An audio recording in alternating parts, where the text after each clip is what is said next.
Thank you so much. Okay, all right, let's begin. How many of you have taken part in a race? Wow, that's quite a few. All right, let's see.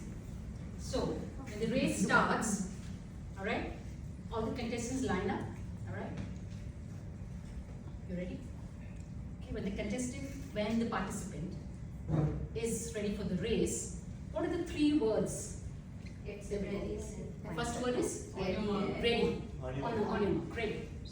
Participant is ready. Second word? Steady. I thought it's steady. So I'm ready, steadying myself. Third word is go. Go! That's it.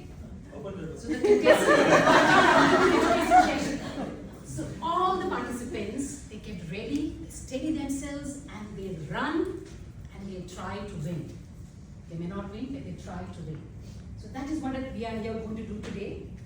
As club members, we need to get ready, steady ourselves, and compete in the upcoming club contest, which is going to be held on January 12th, which the President emphasized it quite well to all of us today.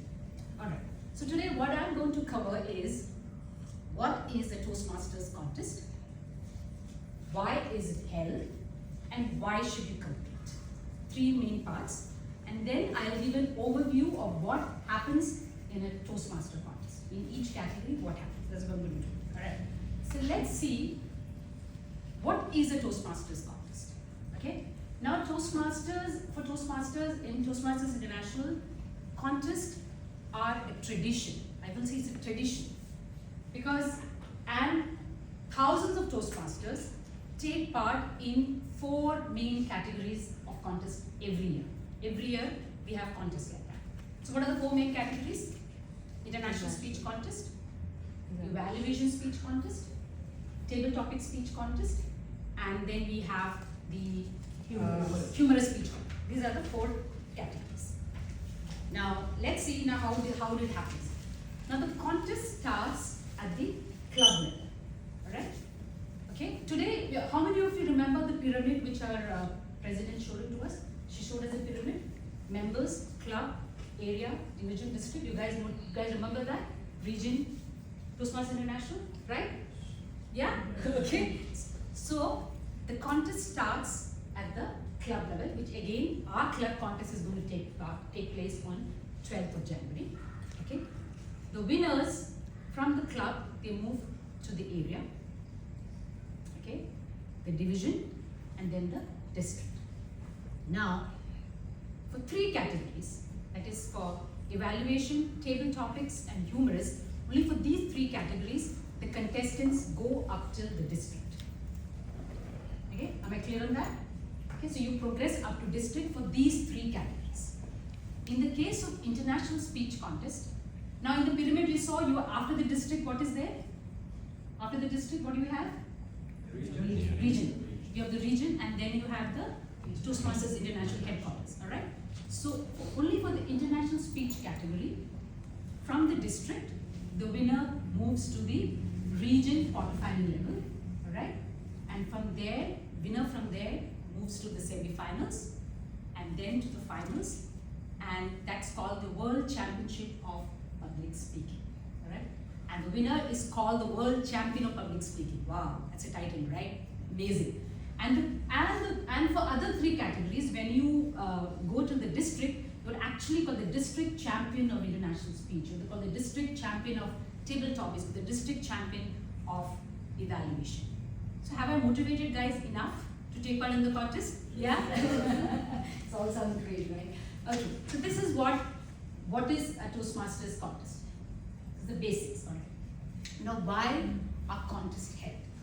Now, Toastmasters International feel, members should not just come to the meeting, just give speeches, do roles today. Like we had so many roles. We had word master, we had the aha counter, we had table topic master. Then we have the general evaluator coming up. These are different roles. And then we have the club as an executive committee. You have different leadership roles. You have president, you have VP education.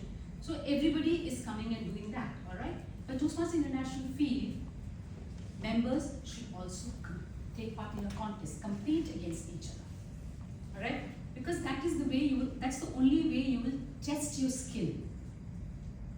What you're learning in the club, you test your skill, right? So like when you in school, when you learn so much, then you have to give an exam, right? To go to the next level, right? So Toastmasters International, why don't we make Toastmasters compete against each other? Yeah, all right. So that's why contest is held, and it's held in a very healthy manner, all right? So that's why contests are held. Now, main important, but I think this is what Toastmaster BG really want to be considered. Why should you compete? Why should you take part in a contest? What do you think? Why do you think you should take part in a contest? Because the president says so. Because the president says so. I think so. I still not take part in a contest because my president is telling me yes. The element of competitiveness. The element of competitiveness. Okay, fine. All right. Okay. A great experience. Great experience. All right. Okay. To test your skill Test for your the skill. international format. All right. I think the practice you have to do for this contest will Okay. help you a All lot. right. Take Okay. step out of your comfort zone. Sometimes you don't know your comfort zone. Like when you go out there, you will know that you can talk. Yes, Not that exactly. That's what I mean. You first thing for me is confidence. You just step out of the comfort zone. When you take part in a contest, you realize when you finish your contest, you realize that how much confident you have become. When you take part in a contest, you realize that. All right. Today we have 4 members today who did the icebreaker speech. They did that. They took the first step. They came out of the comfort zone. They did the speech. Okay. So first thing that you get is confidence. And when you get confidence, what is the second thing? What happens to you? You grow. Right? Because when you take part in a contest, there'll be judges. You will have your other contestants. You will talk to judges. Will tell you, okay, this is what you have. This is what I like. What you did in your how you performed, and this is where you can improve. All right. And even your peers will tell you, oh, this is what I liked about your speech, or this is what you could have done better. So you, in the process, you learn and you grow. So you become confident. You grow in the process. And the third, I feel, is it's a personal achievement, right? Because when you compete and you have taken that first step, you gain that confidence, and you come and do a contest, it's a personal achievement. You've done this. It's a tick box.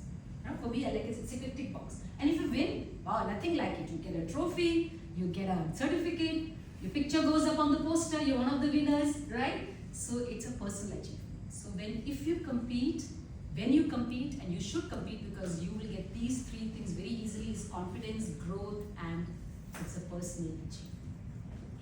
All right. So this is why Toastmasters encourages everyone to conduct a contest and to participate, and in the process enjoy yourself. Okay.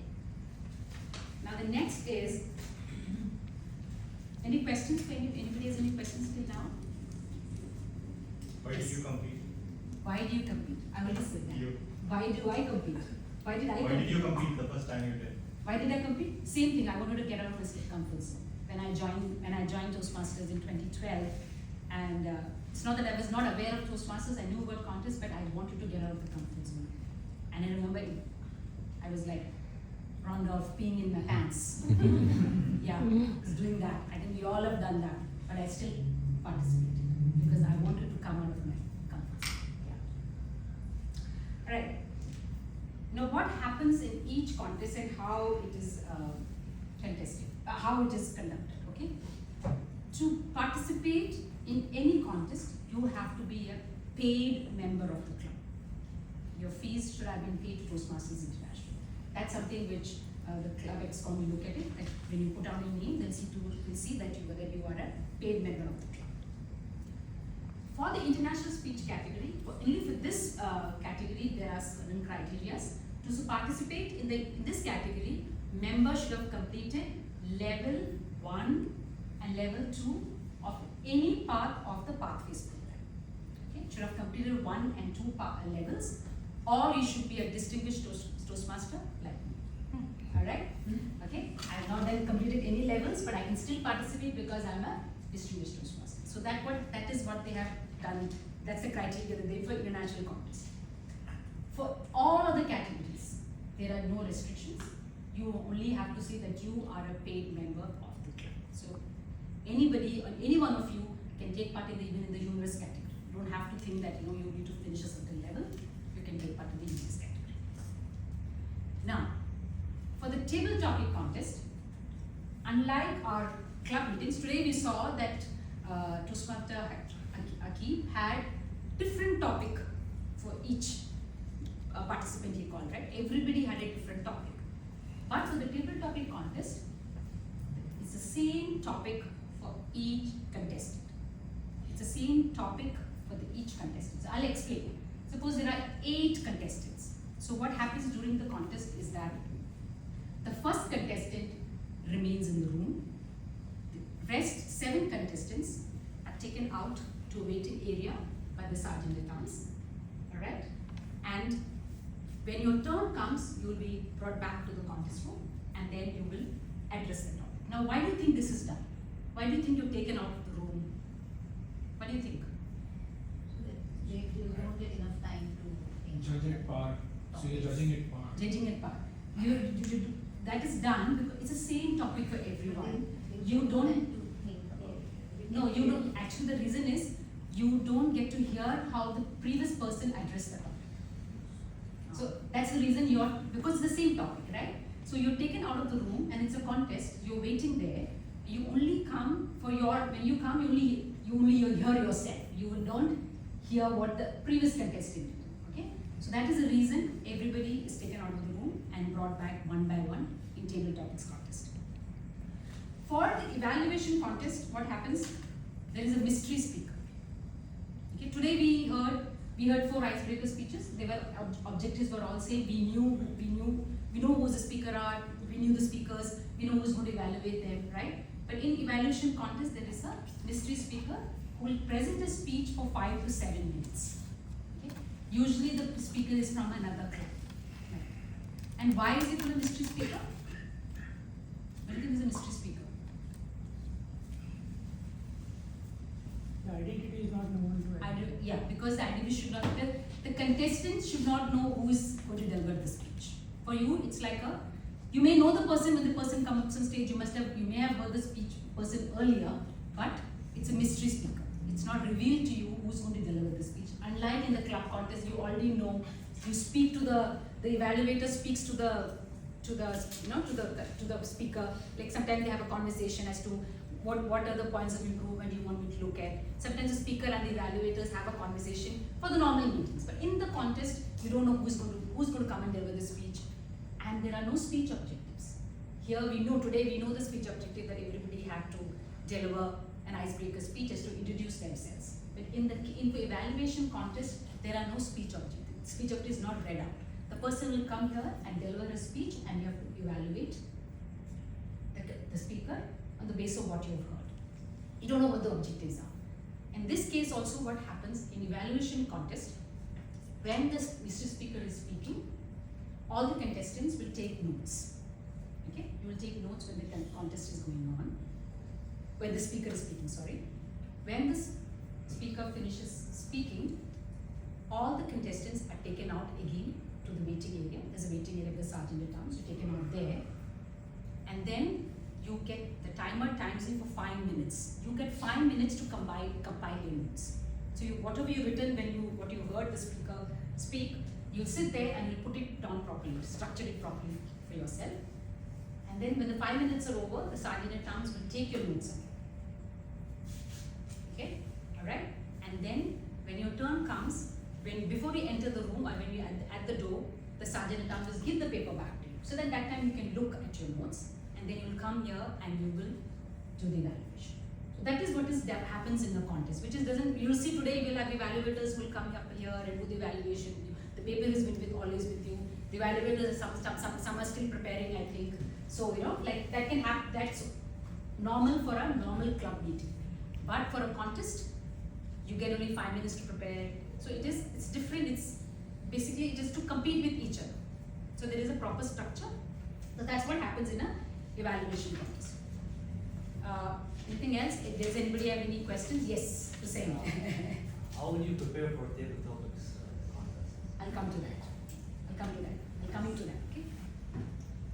Now, for the table topics and evaluation contest, once you deliver, suppose you are a contestant, you deliver the speech, you will remain in the room. Now here today, you do a table topic, you do evaluation, you can step out, doesn't matter, alright? Because everybody is doing a different evaluation. But in this case, when you are doing table topics and evaluation contest, you will remain in the room. Why do you think you should remain in the room? Why shouldn't you step out? You want to pee so badly, but you can't step out. Why? What do you think is the reason? Pee in your pants. Pee in your pants, yeah, that you can do. But why do you think? Why do you think? They will say, no, you can't leave, you need to sit in the room. Do we have washroom in the same room?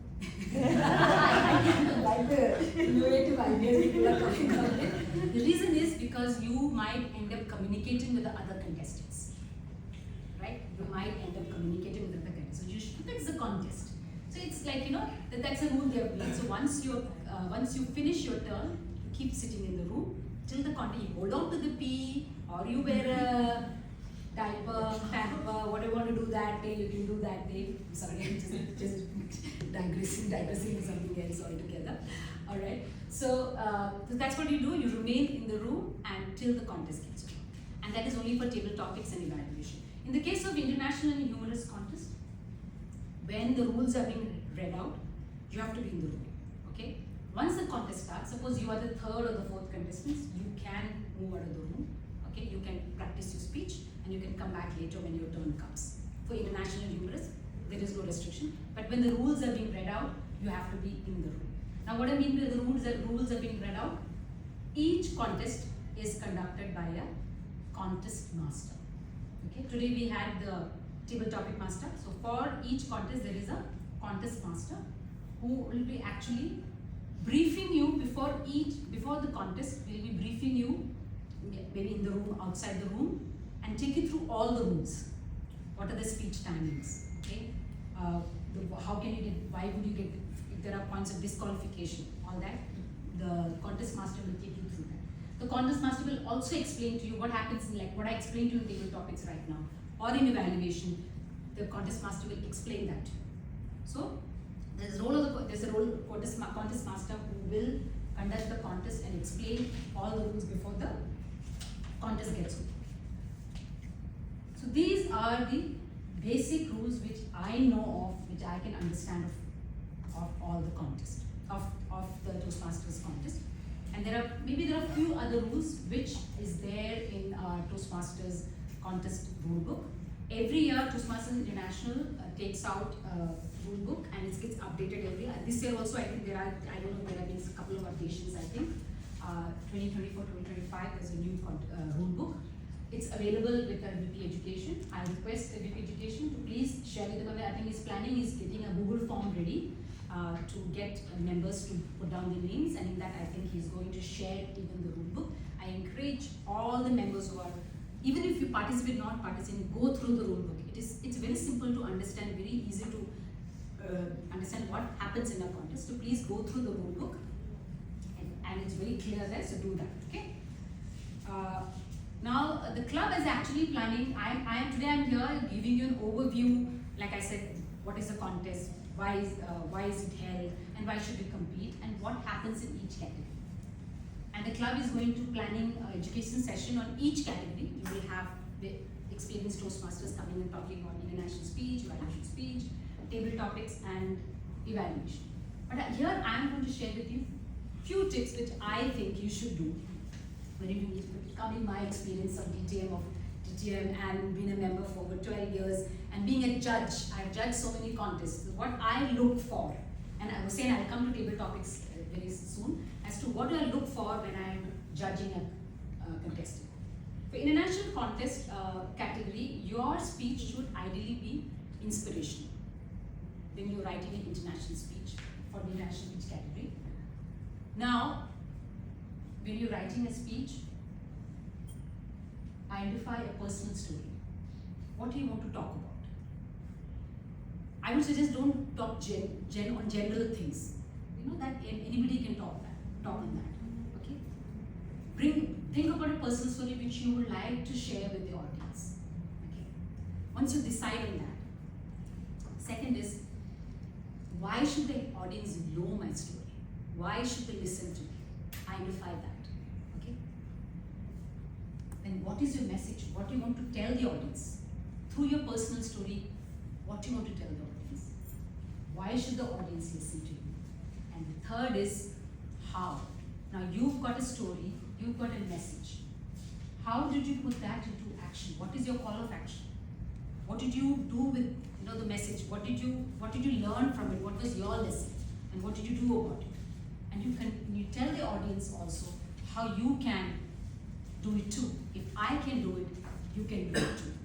So 3 things I think international speech should have is what, why, how. Identify these things when you write your speech, then I think you'll be able to write a reasonably good international speech. That's what I look, or what I look when I write my speech also. Alright? For humorous speech, it is not a stand-up comedy. It's not for you to come and present some jokes and do one-liners. Humorous speech is not that. Humorous speech is that you can talk on any topic and you make it as funny as you can. Now, for me, humorous speech, what I remember right now is the last year's Division C champion, Toastmaster Ranavane's speech. His speech was about being late. Okay, and last year actually Prabhat was late throughout. Everything Prabhat was late, and then the speech actually resonated with that. And that one for me, the punchline for me, when I remember Prabhat's speech is, he had said in the speech that the day when I am no more in this world, on my grave it will be written, late Prabhat Rana. Because he's late and he's late Prabhat Rana. So that's a punchline. So when you're writing a humorous speech, you have to think about things. I'm just giving an example. Things of lines like this which would make people laugh.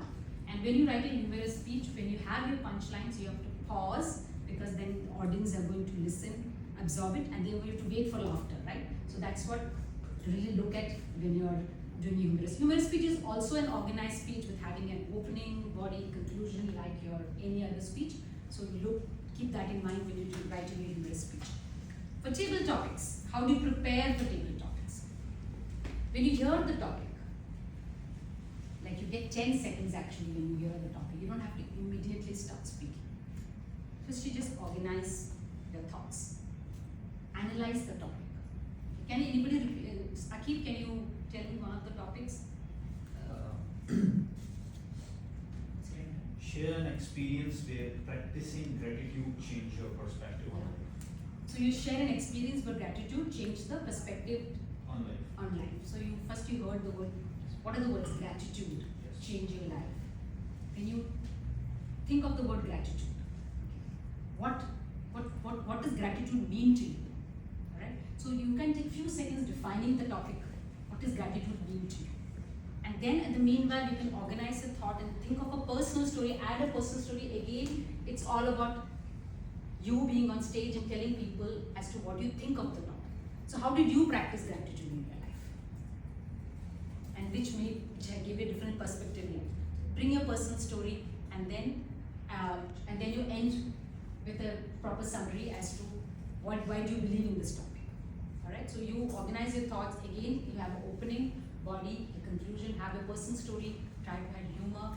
And if a topic requires you to take a stand, try doing that. Okay? Try doing that to take a stand, try doing that. If you're not able to do it, it's fine. But if you're able to do that, explain why you took the stand, and then you reiterate it. So Sam, did I make myself clear there? Yes. For you? Yeah. Right. Okay. Now for evaluation, what I really always focus when I'm evaluating or when I'm judging is I focus on the content and the delivery of the speech. Okay? So that is what when I'm evaluating, I look at the content, and when I'm evaluating, I'll say, this is what I liked in your speech. This is what you told me, this is what I liked in your speech. Okay? Then sometimes say, I like this, however I feel you could have worded in such a way that it will have an impact. So this is what I'm giving a constructive feedback. And third, if in the case of delivery, I will say that you came up on stage and then there was anger in your face. Like I could see that in your words there were anger, but I couldn't see the anger in your face. So you bring that expression in your face. So when you're evaluating, you have to enact and show them how you can do that, how you can improve on your delivery. Delivery is not just coming up here and talking about, like when I'm evaluating, not just saying that you use the space or make eye contact. Delivery is also how you, when you're delivering your speech, your expressions on your face or the words you've used, how you can make it better. So when you evaluate, keep that in mind when you're giving those points. So this is what is from my side about all the 4 categories and why should you participate and why a contest held and all the things.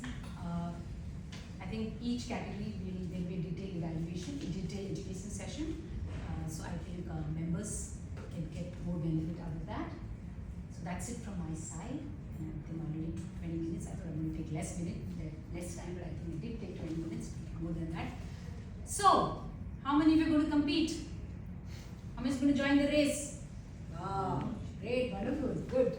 You inspired us. Inspiring. All right, thank you so much.